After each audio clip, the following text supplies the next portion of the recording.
एक बार की बात है, एक छोटे से गांव के किनारे घना जंगल था।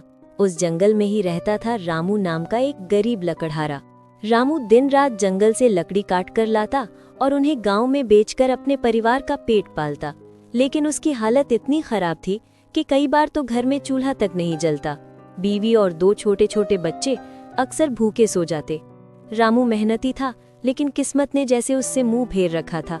हर दिन पसीना बहाने के बाद भी जेब खाली रह जाती।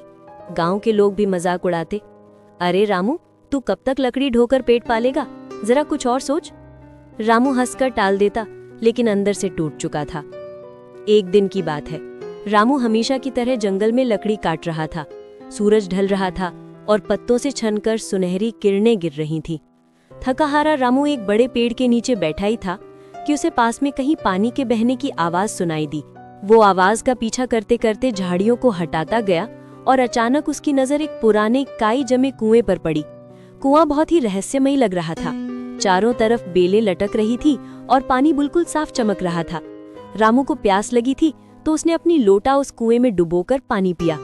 जैसे ही उसने पहला घूंट लिया, कुएं से अजीब सी गूंजती आवाज आई, रामू, रामू, तू इतना परेशान क्यों है? रामू चौंक गया, चारों तरफ देखा, लेकिन वहां कोई नहीं था। रामू डरते डरते बोला, कौन है? आवाज फिर आई, मैं इस कुएं का रक्षक हूं। तू सच्चा इंसान है, मेहनती है, इसलिए मैं तुझसे बात कर रहा हूं। अगर तू चाहे तो अपनी किस्मत बदल सकता है। रामू हैरान था। उसने बोला, किस्मत बदल सकता हूं? कैसे? कुआं बोला, बस तुझे मेरी एक शर्त माननी होगी।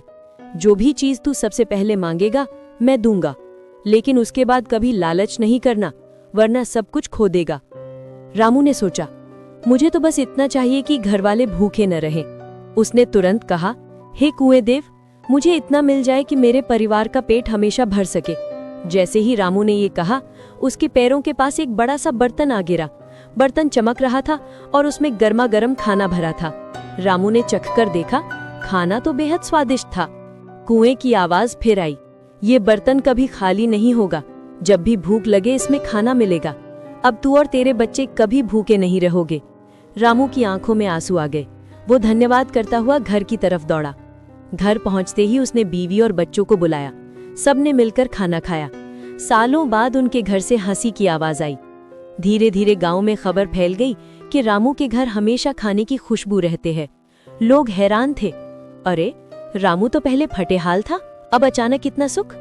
कुछ लोगों ने सोचा कि जरूर उसने चोरी चकारी शुरू की होगी, लेकिन जब भी कोई उसके घर आता, रामू बड़े प्यार से उन्हें भी खाना खिला देता। रामू का दिल बड़ा था। वो कहता, जब कुएं ने मुझे दिया है तो दूसरों को बांटने में क्या हर्ज है। लोग उसकी तारीफ करने लगे। धीरे धीरे गांव के लोग उसका सम्मान करने लगे।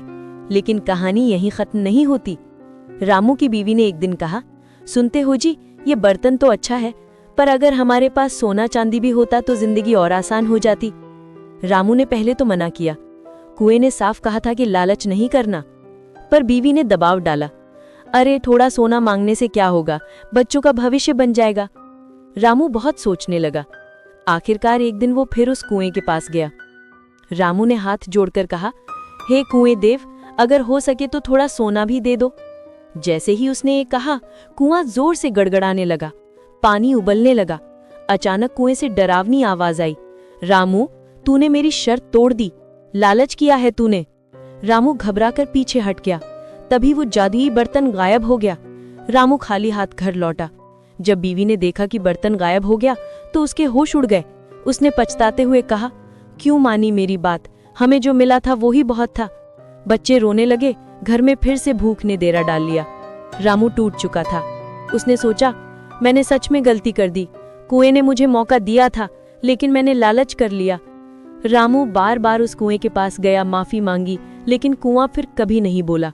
गांव के लोग कहते हैं कि वो कुआं आज भी जंगल में मौजूद है, लेकिन अब किसी से बात नहीं करता।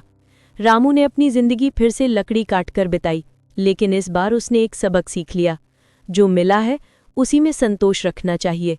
और यही सीख उसने अपने बच्चों को भी दी कि बेटा, मेहनत करो और कभी लालच मत करो, वरना किस्मत हाथ से निकल जाती है।